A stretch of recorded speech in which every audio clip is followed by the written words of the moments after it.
not because he possessed executive experience or foreign policy expertise, but rather because he promised a unique capacity to transcend politics, unite divided factions, and heal the nation. Rising to the podium after his swearing in, the new president declared, "On this day, we gather because we have chosen hope over fear, unity of purpose over conflict and discord. On this day, we come to proclaim an end to the petty grievances and false promises, the recriminations and worn-out dogmas that for far too long have strangled our politics." Obama's call to unity of purpose had by then become familiar. It was a variation on a theme he had visited again and again at key moments during his political rise.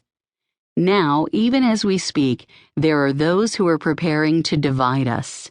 The spin masters and negative ad peddlers who embrace the politics of anything goes, he told the audience in his show-stealing speech at the 2004 Democratic National Convention. "Well, I say to them tonight, there is not a liberal America and a conservative America. There is the United States of America. There is not a Black America and white America and Latino America and Asian America. There is the United States of America. The pundits like to slice and dice our country into red states and blue states. Red states for Republicans, blue states for Democrats. But I've got news for them too. We worship an awesome God in the blue states, and we don't like federal agents poking around our libraries in the red states. We coach Little League in the blue states.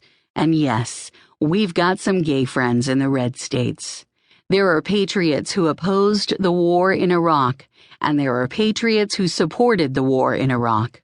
We are one people, all of us pledging allegiance to the stars and stripes, all of us defending the United States of America. In the end, that's what this election is about. Do we participate in a politics of cynicism, or do we participate in a politics of hope?" Hope, unity, and post-partisanship weren't merely key parts of Obama's message. They were his entire message. Obama's 2006 autobiography, The Audacity of Hope, is a 350-page lament for the highly polarized politics Obama encountered when he reached the U.S. Senate in 2004. The book, which became Obama's presidential campaign manifesto, is also an indictment of the grievance politics that dominates the political left. "I reject a politics that is based solely on racial identity, gender identity, sexual orientation, or victimhood generally," Obama wrote in the prologue. The unity theme pervaded Obama's 2008 presidential run. Early in the campaign, he told Iowans, "I don't want to pit red America against blue America. I want to be the president of the United States of America."